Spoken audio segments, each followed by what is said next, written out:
చేసాము. అన్ని పార్ట్స్ దీంట్లో ఉన్నాయి. మొత్తం అన్నీ నీట్గా క్లీన్ చేసి ఇది వచ్చి మొత్తం రిపేర్ చేయించి గ్యాస్ వెల్డింగ్తో నీట్గా కొత్త బోర్ వేసి క్రాంక్ పని హెడ్ పని మొత్తం చేయించి నీట్గా ఫిట్ చేసి కస్టమర్కి ఇవ్వాలన్నా. అయిపోయిన తర్వాత మొత్తం నీట్గా ఫిట్టింగ్ అయిపోయిన తర్వాత ఇంకో వీడియో పెడతాను.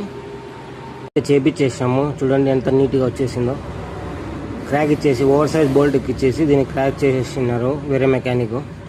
నీట్గా వెల్డింగ్ చేయించి మొత్తం ఫినిషింగ్ చేయించి లీకేజ్ ఏం లేకుండా కస్టమర్కి దాన్నే రిపేర్ చేసి వేస్తున్నాము. ఇంకా బోర్ అన్నీ కొత్తది జెన్యూన్ పార్ట్సే వాడతాం మేము. హీరోది ఒరిజినల్ బోరు. అన్ని పార్ట్స్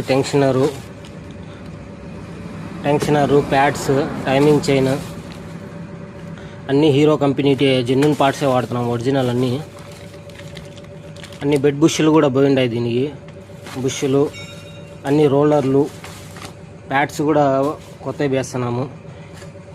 అన్నీ నీట్గా క్లీనింగ్ జరుగుతుంది ప్రస్తుతానికి. మొత్తం నీట్గా క్లీన్ చేసి ఇంజన్ అంతా వాష్ చేసి మొత్తం ఫిట్ చేయాలి. అంతా అయిపోయిన తర్వాత ఫిట్ చేసిన తర్వాత చూద్దాము ఎలా ఉంటుంది దీని బీటింగ్. డెస్టినీ 125cc బోర్ అయిపోయింది. మొత్తం బండి పనిది రన్నింగ్లో ఉంది. ఇంజన్ అంతా ఫిట్టింగ్ అంతా అయిపోయింది. ఇంజన్ చూడండి బండి ఆడుతుంది, బాగా ఆడుతుంది. ఫుల్ బోర్ చేసాము. వాటర్ వాష్ కూడా అయిపోయింది.